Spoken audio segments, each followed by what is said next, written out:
seseorang atau sekelompok orang terhadap seseorang atau sekelompok orang lain selama berminggu-minggu, berbulan-bulan, atau bahkan bertahun-tahun. Sejumlah kasus bullying akhir-akhir ini kerap terjadi di Indonesia selama tahun 2023. Deretan contoh kasus ada di Cilacap hingga Balikpapan dan sebagian besar melibatkan para pelajar sekolah.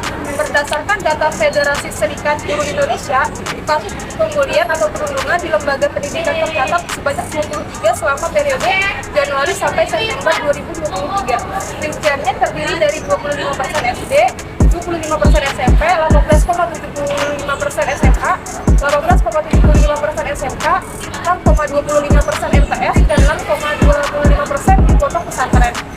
Berikut ini jenis-jenis bullying yang mungkin terjadi. Yang pertama ada verbal atau lisan, yakni mengejek dan mengata-ngatai seseorang. Yang kedua ada fisik, yakni menyakiti seseorang secara fisik, merusak atau mencuri barang, sikap atau gerakan tubuh yang vulgar dan tidak sopan. Yang ketiga ada sosial, yakni merusak hubungan sosial melalui pengucilan, berbohong atau menyebarkan gosip.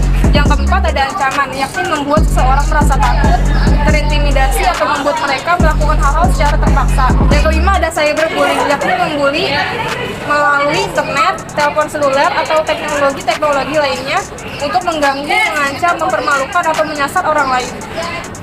Terus yang terakhir ada bullying seksual, yakni sentuhan yang tidak diinginkan, komentar atau perilaku seksual termasuk berkomentar tentang seksualitas atau orientasi seksual orang lain. Perkenalkan, saya Saron. Kita juga dapat berempati untuk memahami awal dari mengapanya orang-orang membuli orang lain. Kemungkinannya, mereka yang membuli orang lain disebabkan mereka sendiri merasa tidak percaya diri, ingin diakui oleh kelompok pertemanan, atau takut dibully. Tentunya, alasan-alasan ini tidak membuat bullying dapat kita terima. Kita harus mencari cara yang lebih positif untuk menyalurkan emosi-emosi negatif kita. Bullying berdampak sangat buruk pada korban.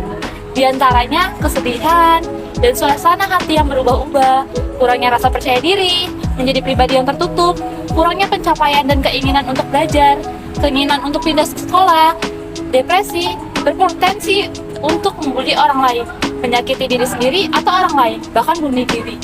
Selain itu, bullying juga berdampak pada tingkat sekolah, seperti mempengaruhi hasil-hasil pembelajaran dan tingkat daya ingat seluruh siswa-siswi di sekolah, atau menyebabkan perkelahian antar sekolah. Jika Anda dibullying, ada beberapa hal yang harus Anda lakukan, yaitu pertama, jangan diam. Hal yang paling penting untuk dilakukan adalah jangan diam dan membiarkan pelaku bullying terus menyakiti Anda. Bicaralah kepada seseorang yang Anda percayai, seperti orang tua, guru, atau teman terdekat Anda. Yang kedua adalah laporkan kepada pihak yang berwenang. Jika bullying terjadi di sekolah, Anda dapat melaporkan kepada guru, kepala sekolah. Jika bullying terjadi di tempat kerja, Anda dapat melaporkannya ke atasan atau pihak berwajib. Yang terakhir, yang ketiga adalah jaga diri. Jika Anda merasa terancam, Anda dapat mengambil langkah-langkah untuk melindungi diri sendiri, seperti menghindari perlakuan bullying atau mencari tempat yang aman. Halo, saya Hafifah Damayanti. Berikut adalah beberapa lembaga yang dapat membantu korban pembulian. Yang pertama, Kementerian Pendidikan dan Kebudayaan.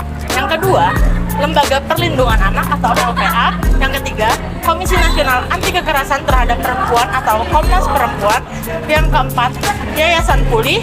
Dan yang terakhir, ada Rumah Cemara. Jika Anda melihat seseorang dibully, ada beberapa hal yang harus Anda lakukan. Yang pertama, intervensi langsung. Jika Anda merasa aman dan nyaman untuk melakukan intervensi langsung, Anda dapat mencoba untuk menghentikan bullying dengan cara menghadapi pelaku bullying dan meminta mereka untuk berhenti, menawarkan bantuan kepada korban bullying, mengalih perhatian pelaku bullying, mendokumentasikan bullying dengan cara mengambil foto atau video, dan yang terakhir, laporkan kepada pihak yang berwenang. Anda dapat mendukung korban bullying dengan cara menawarkan persahabatan dan dukungan emosional. Yang kedua, membantu korban bullying untuk melaporkan bullying kepada pihak yang berwenang. Yang ketiga, mengajarkan korban bullying cara untuk melindungi diri dari bullying.